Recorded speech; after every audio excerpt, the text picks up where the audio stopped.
नमस्कार, स्वागत है आप सभी का आज की वीडियो में। आज हम बात करेंगे एनसीईआरटी से कक्षा 9वीं के लिए नव प्रकाशित पाठ्य पुस्तक गंगा के पाठ राम लक्ष्मण परशुराम संवाद पर। इस वीडियो में हम इस पाठ के प्रश्नोत्तर पर चर्चा करेंगे। इसकी व्याख्या से संबंधित वीडियो मैंने पूर्व में बनाया हुआ है, जिसका लिंक डिस्क्रिप्शन में और एंड स्क्रीन पर है, तो आप कृपया उसे देखें।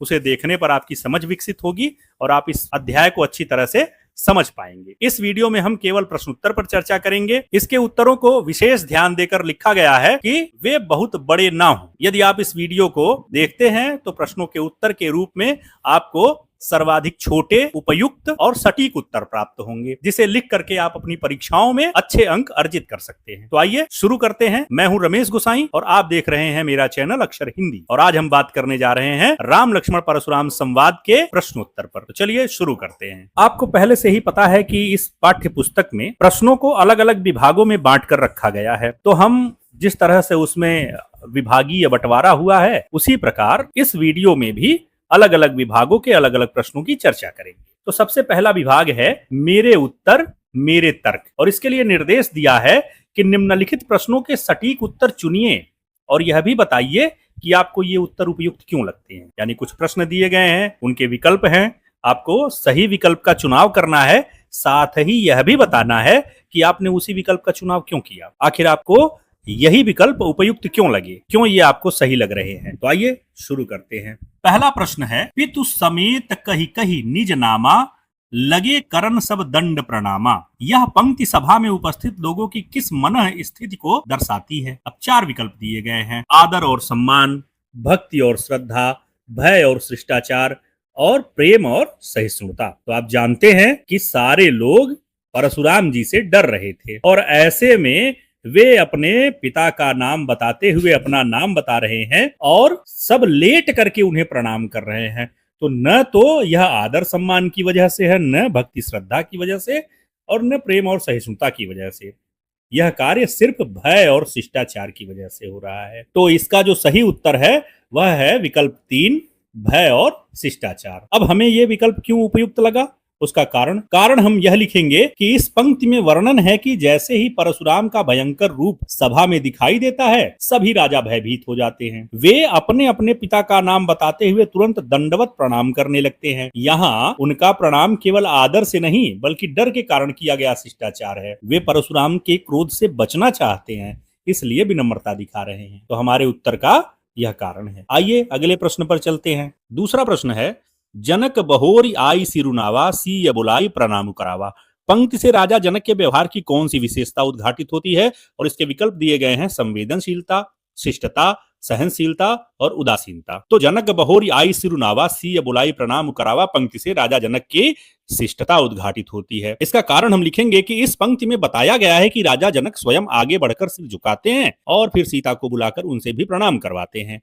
यह उनके विनम्र, मर्यादित और सभ्य व्यवहार को दर्शाता है।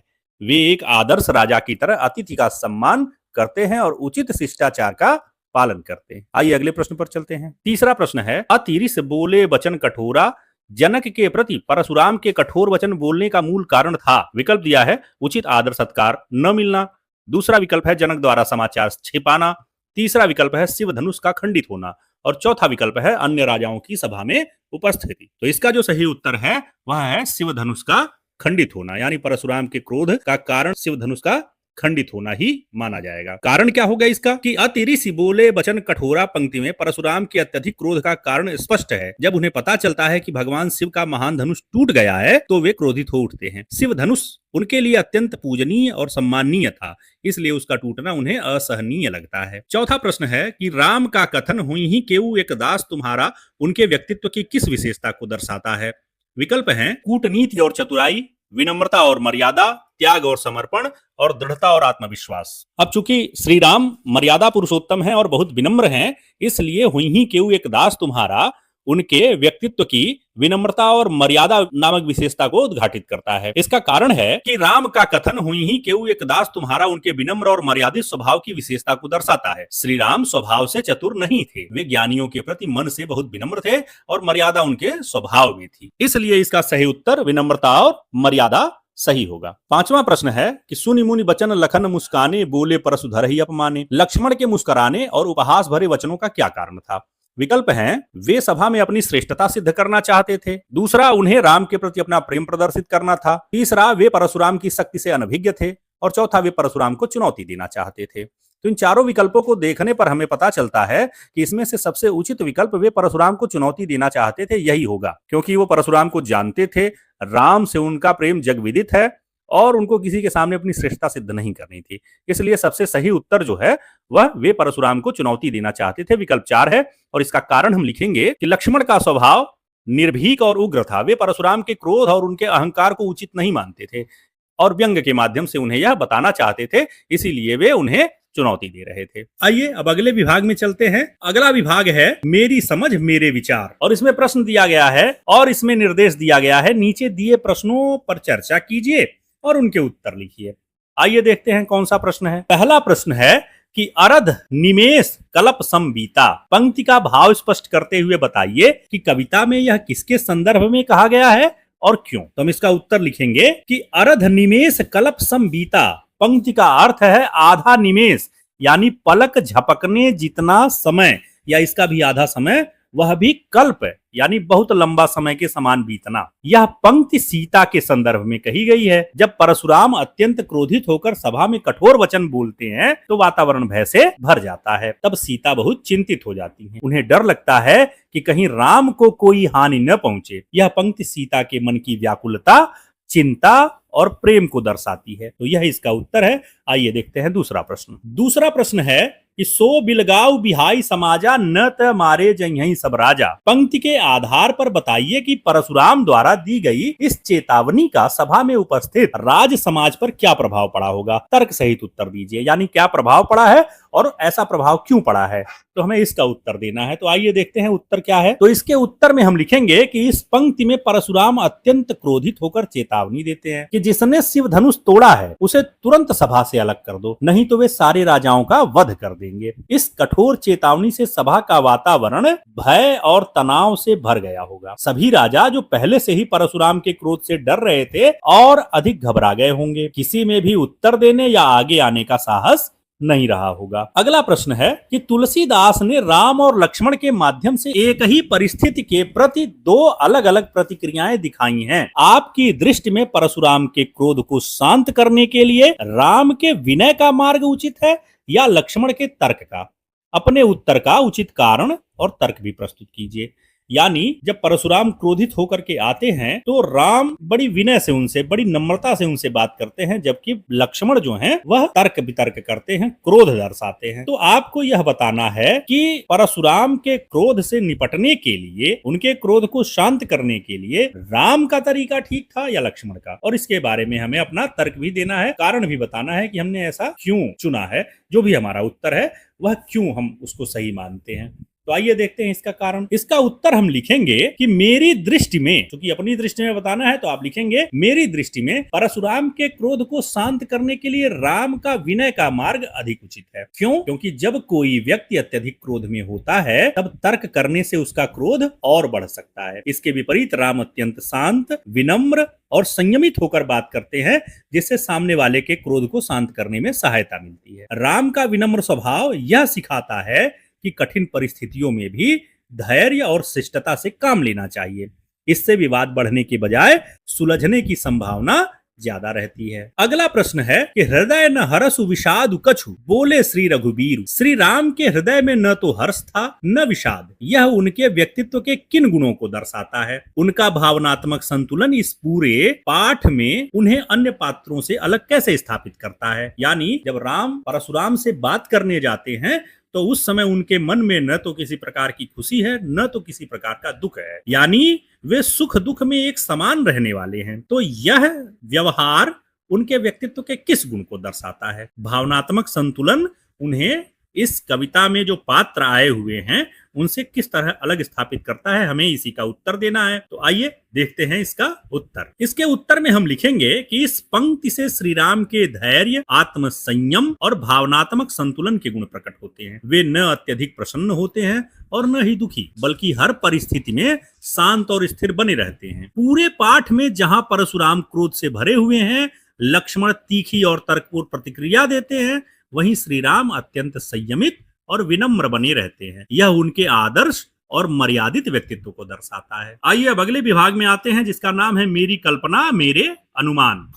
निर्देश दिया गया है कि नीचे दिए गए प्रश्नों के उत्तर अपनी कल्पना और अनुमान के आधार पर दीजिए। यानी आप क्या सोचते हैं, आप क्या अनुमान करते हैं, उस आधार पर इन प्रश्नों का उत्तर देना है। और पहला प्रश्न है कि कल्पना कीजिए कि आप जनक की सभा में उपस्थित एक राजा हैं, यानी आप भी वहीं थे जब परशुराम आए। तो परशुराम जी के आगमन से लेकर उनके गमन, यानी परशुराम के आने से लेकर उनके जाने तक की कथा अपने शब्दों में लिखिए। पाठ आपने पूरा पढ़ा हुआ है, तो आप ये मान करके बता सकते हैं कि आप भी वहीं थे। तो आप इसको अपने शब्दों में पूरी कहानी, वहां जो घटना हुई थी, उसका वर्णन कैसे करेंगे। तो हम इसका उत्तर लिखेंगे, यदि मैं राजा जनक की सभा में उपस्थित एक राजा होता तो उस दिन का दृश्य इस प्रकार था कि हम सभी राजा स्वयंवर के लिए एकत्रित थे। किसी राजा से धनुष नहीं उठ सका। राम धनुष उठाकर उसकी प्रत्यंचा चढ़ा रहे थे, तभी धनुष टूट गया। राम का विवाह सीता से हो गया। तभी अचानक परशुराम जी का आगमन हुआ। उनका भयंकर रूप देखकर हम सब भयभीत हो उठे और तुरंत उठकर दंडवत प्रणाम करने लगे। जब उन्हें ज्ञात हुआ कि शिव धनुष टूट गया है, तो वे अत्यंत क्रोधित हो गए और कठोर वचन बोलने लगे। सभा में सन्नाटा छा गया।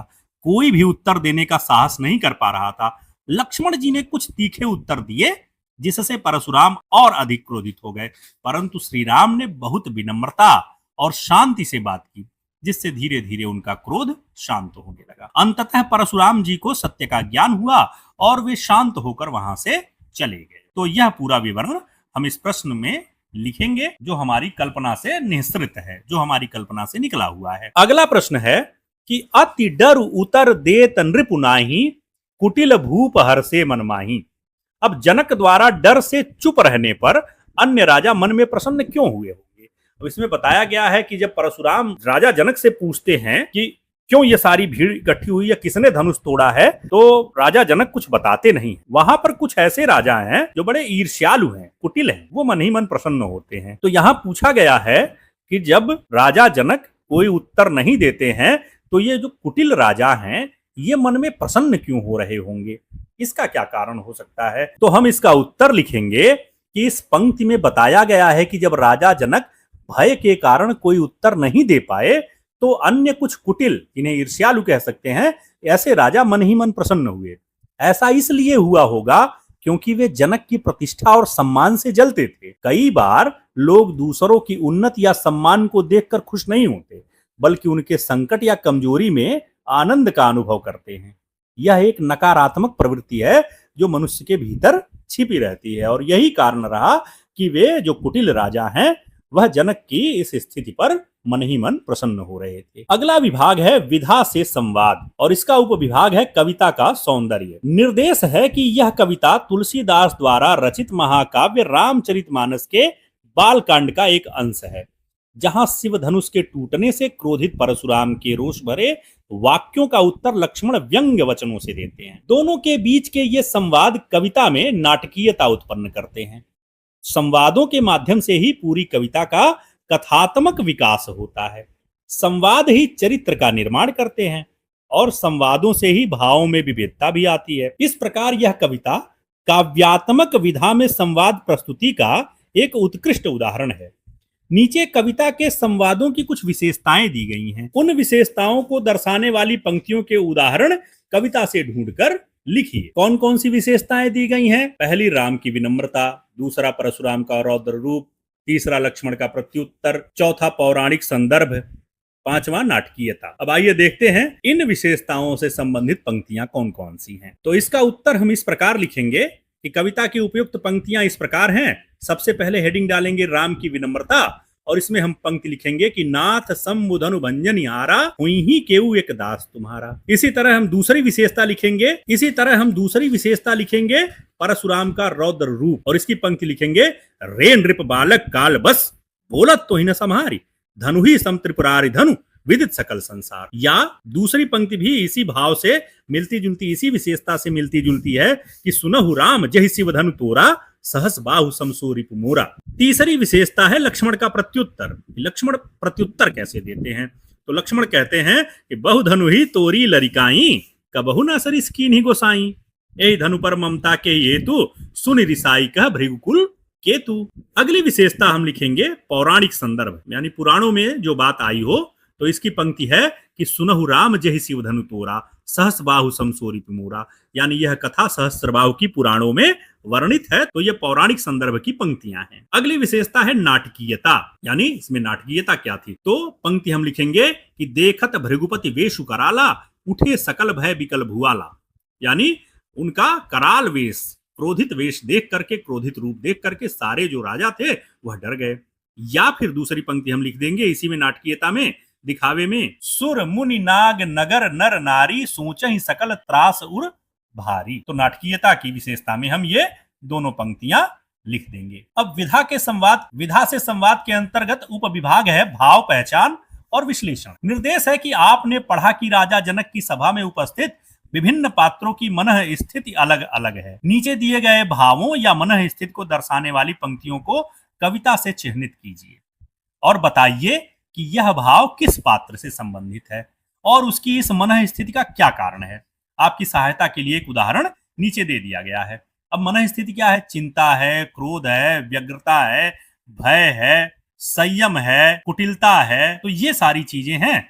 एक उदाहरण इसका दिया गया है, बाकी सब हमें लिखना है। क्या क्या बताना है कि इस मनः स्थिति को दर्शाने वाली पंक्तियां कौन सी हैं और यह बताना है कि यह किस पात्र से संबंधित है और इस मनः स्थिति का कारण क्या है। तो आइए चलते हैं उत्तर की तरफ। तो उत्तर में हम लिखेंगे, पहले सबसे पहले एक कॉलम बनाएंगे जिसमें हम लिखेंगे भाव या मनः स्थिति, दूसरे में हम संबंधित पंक्ति लिख देंगे, तीसरे में संबंधित पात्र और इस मनः स्थिति का कारण क्या है। ये 4 कॉलम हम इसी तरह से बनाएंगे। फिर रो में लिखेंगे पहला चिंता, जो आपकी पुस्तक में दिया गया है, और चिंता से संबंधित पंक्ति है कि विधि अब समरी बात बिगारी। इसका संबंधित पात्र कौन है? सीता की माता सुनैना, उन्हीं ने ये बात कही थी। और इसका कारण क्या है कि पुत्री सीता के भविष्य यानी विवाह के प्रति वो आशंकित है और चिंतित है कि पता नहीं परशुराम अब क्या करेंगे। अब ये तो आपको दिया गया है।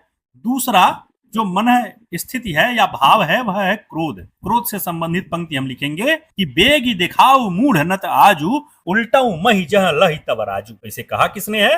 परशुराम ने। वो कहते हैं कि हे जनक, मुझे बताओ कि किसने धनुष तोड़ा है, नहीं तो जहां तक तुम्हारा राज्य है सारे राज्य को उलट पलट कर दूंगा। और ऐसा वो किस लिए कहते हैं? क्या कारण है इसका, इस मन स्थिति का? अपने गुरु शिव का टूटा हुआ धनुष देखकर वो क्रोधित हैं, इसलिए वो यह पंक्ति बोलते हैं। यह उनकी स्थिति है। अगला भाव है व्यग्रता। व्यग्रता का अर्थ होता है हड़बड़ाहट, और इससे संबंधित पंक्ति कौन सी है कि अर्ध निमेष कल्प संबीता, यानी हड़बड़ी पड़ी हुई है, समय बीत नहीं रहा है। और यह पंक्ति से संबंधित जो पात्र है किससे संबंधित है? वह सीता से संबंधित है। और सीता क्यों घबराई हुई है, क्यों व्यग्र है? वह परशुराम के क्रोध से व्यग्र हुई हैं, यानी परशुराम को क्रोधित देख करके वह घबरा गई हैं, हड़बड़ा गई हैं। इसी तरह अगला भाव है भय, और भय वाली पंक्ति कौन सी है? पितु समेत कही कही निज नामा लगे करन सब दंड प्रणामा, यानी इसमें जो पात्र सभी भयभीत राजा हैं, जब परशुराम राज दरबार में पहुंचते हैं तो सब डर के कारण, भय के कारण अपने पिताजी का नाम बताते हुए दंड प्रणाम करने लगते हैं। और इसका कारण क्या है? परशुराम की लाल लाल आंखें और भयानक वेशभूषा तथा उनका भयंकर इतिहास, माने पुराने जमाने में उन्होंने 21 बार क्षत्रियों से खाली कर दी थी धरती को। तो यह सब जानने के कारण लोगों के मन में भय व्याप्त हो गया है। अगला भाव है संयम और विनम्रता। इससे संबंधित पंक्ति है नाथ सम्बुधनु भंजनिहारा हुई है केहू एक दास तुम्हारा, और ये पंक्ति कहते हैं राम। क्यों यह स्थिति है? क्रुद्ध परशुराम के क्रोध को शांत करने के प्रयास में ये पंक्ति कही जाती है। वह उन्हें शांत करना चाहते हैं। तो इस मन स्थिति का कारण यही है कि वे परशुराम के क्रोध को शांत करना चाहते हैं। अगला भाव या मन स्थिति है ईर्ष्या या कुटिलता। इससे संबंधित पंक्ति कौन सी है? कुटिल भूप हर्षे मनमाही, यानी कुटिलता जिनके अंदर थी ऐसे राजा मन ही मन प्रसन्न हो गए। और ये किससे संबंधित पंक्ति है? कुटिल और पराजित राजा, जो धनुष नहीं उठा सके, जो सीता से विवाह नहीं कर सके, ऐसे राजाओं के मन की बात है, ये उनके मन में उपजा हुआ है। और ऐसा हुआ क्यों? परशुराम द्वारा धनुष भंग करने वाले को दंड देने की घोषणा, यह सुन करके उनके मन में यह भाव आया। जब परशुराम ने कहा कि जिसने भी यह धनुष तोड़ा है मैं उसे मार डालूंगा, तो उनको लगा कि हमारी तो बेइज्जती हुई है राम के कारण। अब परशुराम जब राम को मारेंगे तो बड़ा अच्छा होगा, इसलिए यह भाव उनके मन में उत्पन्न हुआ। तो ये रहा इसका उत्तर। आइए चलते हैं अगले प्रश्न पर। अगला प्रश्न है, एक पंक्ति दी गई है कि अति डर उतर देत नृपु नाहि। परशुराम के पूछने पर जनक का मौन भयजनित है या विवेकपूर्ण निर्णय? भयजनित माने वो डर के कारण उत्तर नहीं दे रहे हैं या फिर बहुत सोच समझ के उत्तर नहीं दे रहे हैं। संवाद की स्थिति के आधार पर विश्लेषण कीजिए, यानी जो हमने पाठ पढ़ा है उसके आधार पर हमको विश्लेषण करना है कि क्या राजा जनक परशुराम से डर करके राम का नाम नहीं बता रहे हैं या फिर वे बहुत सोच विचार के उचित अनुचित का निर्णय करके राम का नाम नहीं बता पा रहे हैं। तो हमें इसका विश्लेषण करना है, और विश्लेषण करना कैसे है वह भी दिया गया है। हमें सबसे पहले इसमें घटना की किस स्थिति में हुई है यह बताना है, उससे पहले क्या घट चुका है यह बताना है, घटना का क्रम, उसका कारण, उसका प्रभाव लिखना चाहिए। इसके बाद कारण के बाद भाव और परिणाम का क्रम इसी क्रम में होना चाहिए। एक दो पंक्तियों में अपना अपना निष्कर्ष बताना चाहिए कि आप क्या सोचते हैं, और इस तरह से क्या क्यों कैसे के द्वारा इस निष्कर्ष को लिखना होता है। तो आइए हम इसका उत्तर लिखते हैं। इसके उत्तर में हम लिखेंगे कि अति डर उतर देतु नृप नाहि। यह स्थिति भयजनित है न कि विवेकपूर्ण निर्णय। यानी हमारे हिसाब से यह स्थिति भयजनित है, यानी वो डर के कारण उत्तर नहीं दे रहे हैं। और इसका कारण क्या है कि जनक के मौन का कारण यह है कि परशुराम के तीव्र क्रोध और शक्ति के सामने वे उत्तर देने का साहस नहीं कर पा रहे। यह भय की स्थिति की गंभीरता का संकेत, न कि सोच समझकर लिया गया निर्णय। इसमें सोच समझकर निर्णय लेने की कोई बात नहीं है। उनको डर है। डर इस बात का भी है कि अगर मैं कुछ बोलूंगा तो वो अकारण क्रोधी हैं, वैसे ही क्रोध में आ जाएंगे, और अगर मैं बोल दिया कि राम ने धनुष तोड़ा है तो फिर वो राम का विनाश करेंगे। ऐसे में दोनों स्थितियों में उनके लिए डर की ही संभावना बनती है, इसलिए हम यह उत्तर इसके कारण के रूप में लिखेंगे। आइए चलते हैं अगले प्रश्न पर। अगले प्रश्न का उपविभाग है काव्य पंक्ति और भाव। दो पंक्ति दी गई है, रे नृप बालक काल बस बोलत तो ही न संहार, धनु ही सम त्रिपुरारि धनु विदित सकल संसार। अब प्रश्न ये है कि आप इन पंक्तियों को मंच पर बोलते तो आपके चेहरे पर कौन सा भाव होता? तो हम इसका उत्तर लिखेंगे कि मंच पर बोलते समय चेहरे का हमारा भाव होता कि इन पंक्तियों में परशुराम का क्रोध और तीव्र तिरस्कार झलकता है, इसलिए मंच पर बोलते समय चेहरे पर रौद्र भाव यानी क्रोध होना चाहिए, आंखों में तीक्ष्णता यानी तेजी या लालिमा हो, भौहें तनी हुई हो और आवाज कठोर व ऊंची होनी चाहिए। कैसे बोलना है कि रे नृप बालक काल बस बोलत तो ही न संहार, धनु ही सम त्रिपुरार धनु विदित सकल संसार। तो हम इसे इस प्रकार से बोलेंगे। अब दूसरा प्रश्न दिया गया है कि आपने अनुभव किया होगा कि इस कविता में परिस्थितिवश प्रत्येक पात्र एक अलग अलग भाव का प्रतिनिधि बन जाता है। अब निम्नलिखित पात्रों को आप कौन कौन से भावों के द्वारा प्रदर्शित करेंगे? परशुराम, राजा जनक, लक्ष्मण, राम, सभा में उपस्थित अन्य राजा। तो हम किन भावों से प्रदर्शित करेंगे? आइए उत्तर देखते हैं। इसके उत्तर में हम लिखेंगे कि पात्रों के अनुसार भाव। अब परशुराम जो पात्र हैं उनका भाव कैसा होगा? रौद्र भाव होगा, अहंकार होगा, क्रोध होगा, वीरता का गर्व होगा। शिवधनुष और अपनी शक्ति को लेकर अत्यंत क्रोधित और अहंकारी दिखाई पड़ेंगे। दूसरे पात्र हैं राजा जनक। अब राजा जनक का भाव कैसा होगा? ये भय में होंगे, चिंता में होंगे और बड़े संयम में होंगे। क्यों? क्योंकि इनको स्थिति को शांत रखने का प्रयास करना है, पर भीतर से ये भी डरे हुए होंगे। तीसरे पात्र हैं लक्ष्मण। इनका भाव क्या होगा? ये व्यंग्य उड़ाते हुए मिलेंगे, इनके अंदर साहस दिखाई पड़ेगा और निर्भीकता यानी निर्भय होंगे, निडर होंगे। क्यों ऐसा होगा? वे परशुराम के क्रोध का उत्तर व्यंग्य और तर्क से दे रहे हैं, इसलिए हम इनके अंदर व्यंग्य, साहस और निर्भीकता का भाव प्रदर्शित करवाएंगे। अगले हैं राम। राम के अंदर विनम्रता, शांति और संयम का भाव प्रकट होगा। वे परशुराम को शांत करने के लिए अत्यंत नम्र और धैर्यवान होकर उनसे बात करते हैं। सभा में उपस्थित जो अन्य राजा हैं उनका भाव क्या होगा? भय, व्याकुलता, असहायता, या इसी में से कुछ हैं जो ईर्ष्यालु हैं, तो यह भाव हो सकता है। क्यों ऐसा होगा? परशुराम के क्रोध से सभी राजा भयभीत हैं और असमंजस में हैं, और कुछ परशुराम के भय के कारण राम के अनिष्ट को सोचकर प्रसन्न भी हैं, ईर्ष्या भी कर रहे हैं। तो हम ये उत्तर लिख सकते हैं इसका।